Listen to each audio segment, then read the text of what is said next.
বাবাকে কুপিয়ে হত্যা করা মেয়েটা প্রথম থেকে একটু শৃঙ্খলভাবে চলাফেরা করত। বাবা প্রথমে কিছুটা বাধা দিতেন, কিন্তু মেয়ে মানতে চাইতো না। বাবা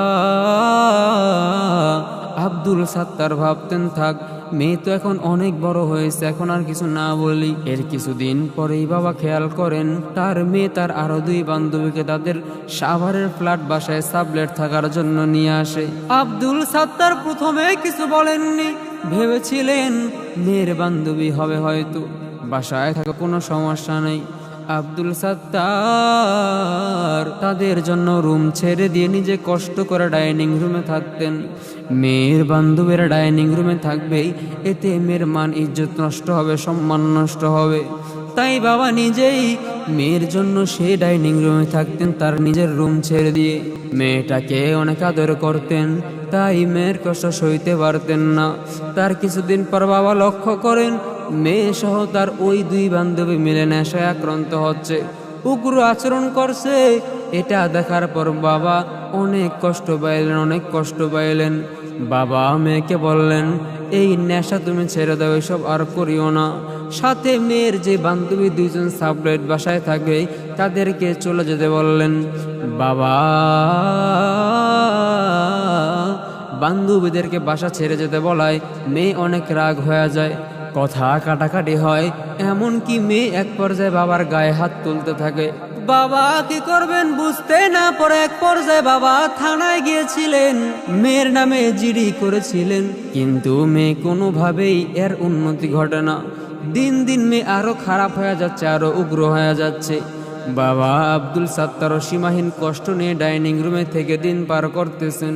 এভাবেই আরো কিছুদিন কেটে যায়। বান্ধবীদের সাথে এতটা ঘনিষ্ঠভাবে থাকাটা ধীরে ধীরে সন্দেহ সৃষ্টি করে বাবা আব্দুল সাত্তারের মনে। তিনি এক রাতে মেয়েকে ডাক দিতে গেছিলেন তার রুমের মধ্যে। মেয়েকে যখন ডাক দিতে যান, বাবা আব্দুল সাত্তার ডাইনিং রুম থেকে যখন রুমের মধ্যে গেলেন, বাবা আব্দুল সাত্তার দেখেন তার মেয়ে সহ তার ওই দুই বান্ধবী মিলিয়া সমকামিতায় লিপ্ত হয়ে গেছে। বাবা যখন এই দৃশ্যটা দেখলেন, বাবার চোখ দিয়ে অটোমেটিকলি পানি পড়তে শুরু হয়ে গেল। বাবা আব্দুল সাত্তার অনেক কষ্টবান। এত খারাপ এই মেয়েটা ছেলেদের প্রতি কোনো আকর্ষণ হয় না, আকৃষ্ট হয় না। এই মেয়েটা ছেলে পছন্দ করে না, মেয়ে মিলিয়া সমকামিতায় লিপ্ত হয়ে গেছে।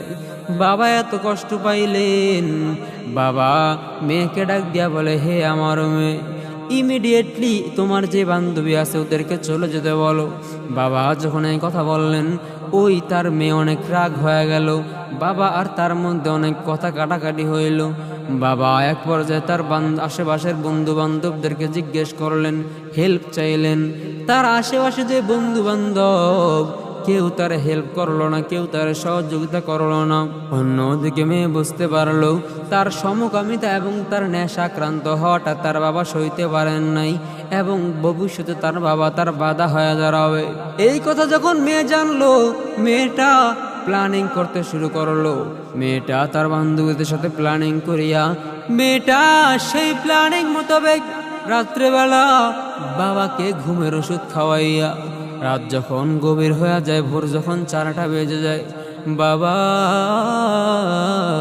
ঘুমের ওষুধ খাওয়ার পর অজ্ঞান হয়ে পড়েন। মেয়েটা ছুরি দিয়া বাবার বিভিন্ন স্থানে কুপায়া বাবারে হত্যা করে দুনিয়া থেকে বিদায় করে দেয়। দুনিয়ার মানুষ যখন বাবা দুনিয়া থেকে চলে যায়, এই মেয়েটা একটা ধর্ষণের মিথ্যা নাটক সাজায় বাবাকে দেখিয়া, বাবাকে তার ভিডিওর সামনে আনিয়া। এমনকি হত্যা করার ওই ভিডিওতে মেয়েটা সবাইকে উদ্দেশ্য করে বলে, জনগণই যেন তাকে সাপোর্ট করে জামিনের ব্যবস্থা করে নেয়, কেননা তার উদ্দেশ্য ছিল তার খারাপ বাবাটাকে দুনিয়া থেকে চলে যাওয়া, সরাইয়া দেওয়া। এর আগে 2023 সালেও বাবার নামে ধর্ষণের মিথ্যা মামলা করেছিল এই মেয়েটা। আদালত উপযুক্ত কোনো প্রমাণ না পেয়ে বাবাকে জামিনে ছেড়ে দিয়েছিলেন। দুনিয়ার মানুষ, বাবা আব্দুল সাত্তার চাইলেন তার মেয়েটা একটু ভালো হয়ে যেন চলাফেরা করে, এই ধরনের অস্বাভাবিক আচরণ যেন সেই মেয়েটা না করে, খারাপ মেয়েদের সাথে যেন না চলাফেরা করে। কিন্তু এটাই তাল কাল হয়ে দাঁড়ালো বাবা আব্দুল সাত্তারের। নিজের আদরের মেয়ে তাকে দুনিয়া থেকে সরাইয়া দেয়। দুনিয়ার মানুষ, এর থেকে আমাদের শিক্ষা নেওয়া উচিত। আমাদের সন্তান কি করে না করে ছোট থেকে আমাদের সন্তানদেরকে আমাদের হুঁশিয়ার করে দেওয়া উচিত, সাবধান করে দেওয়া উচিত। আল্লাহ তাআলা আমাদের সবাইকে বুঝার তৌফিক দান করুক।